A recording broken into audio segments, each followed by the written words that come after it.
Now, to create focus to implement your idea, the first thing I need you to do is to split your ideas into daily achievable productive engagements that are not too little that accomplishing it makes almost no difference, and not too much that it's almost impossible to accomplish. You need to avoid the extremes.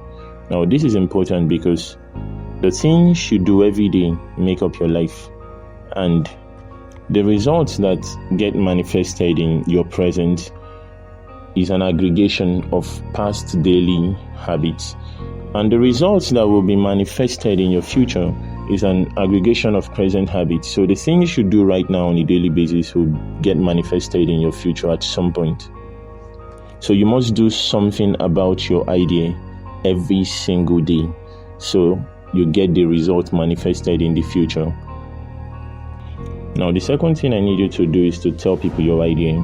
A lot of people. There is this misconception of disappearing and working on your idea and showing up to surprise everyone. Now, why that may only work for a handful of people. The very people you surround yourself with are one of the greatest source of focus or distraction. And it's way easier to abandon a project no one knows you're working on. You need the people around you to understand what you want to build, so they help you or not, but at least they stay out of your way and help you stay focused. You might think, if I tell people around me about my ideas, someone might steal my idea. Well, people will steal your idea when it works or when it becomes successful, and they don't care about it if it doesn't. Your goal and battle is with lack of focus and not necessarily with people who may or may not steal your idea.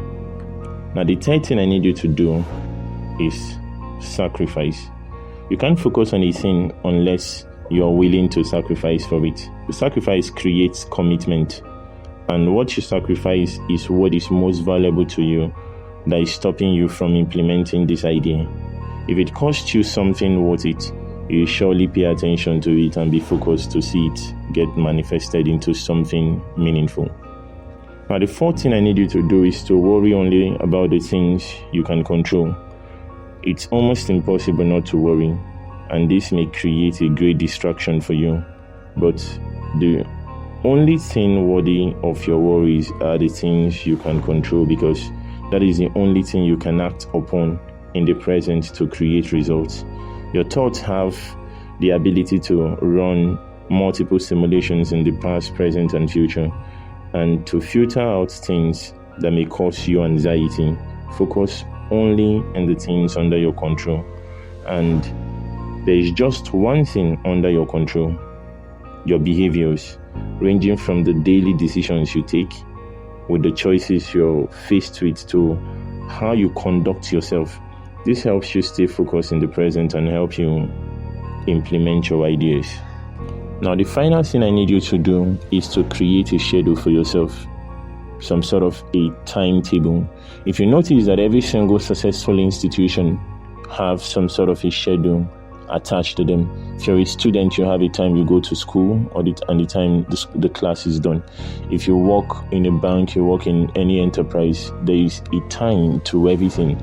And these institutions are successful because they have a time they do things and people stick to this timing. It also makes sense that you as an individual create a time for yourself to actually work on this idea. Now, the problem with schedules and time is that most people create a schedule to accommodate their strengths alone and not weaknesses.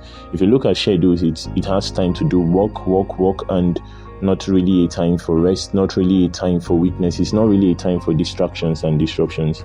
You don't just create time by writing things on a paper or following a fancy schedule on app.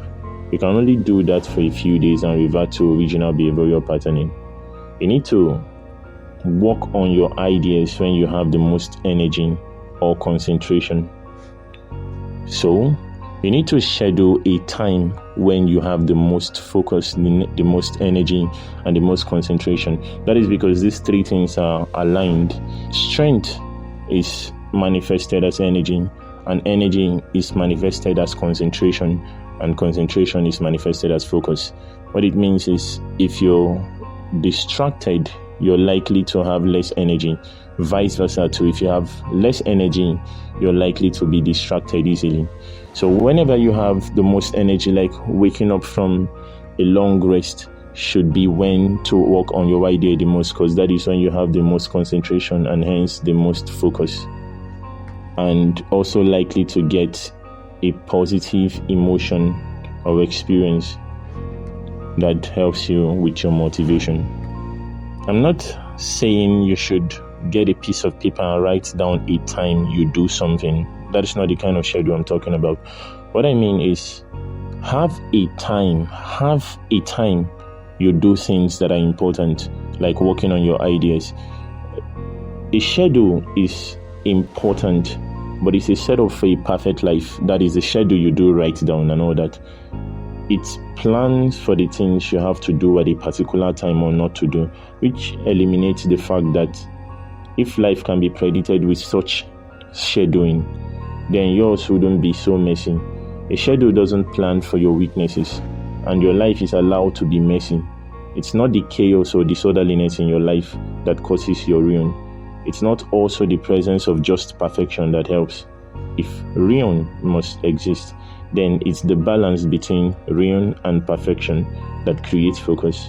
Naturally, we tilt towards ruin because it's easier and doesn't require any form of control.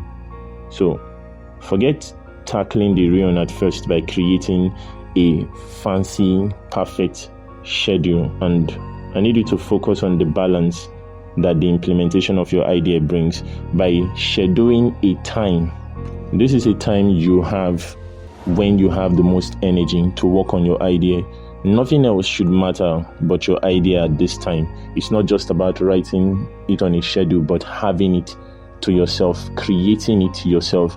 And at this time, there are no distractions, there are no impediments to working, because this is a time you have created for yourself. Outside this time, any other thing can happen. You are allowed to be distracted, you are allowed to go see a movie, you are allowed to be unproductive, but have a time where you do the most important work.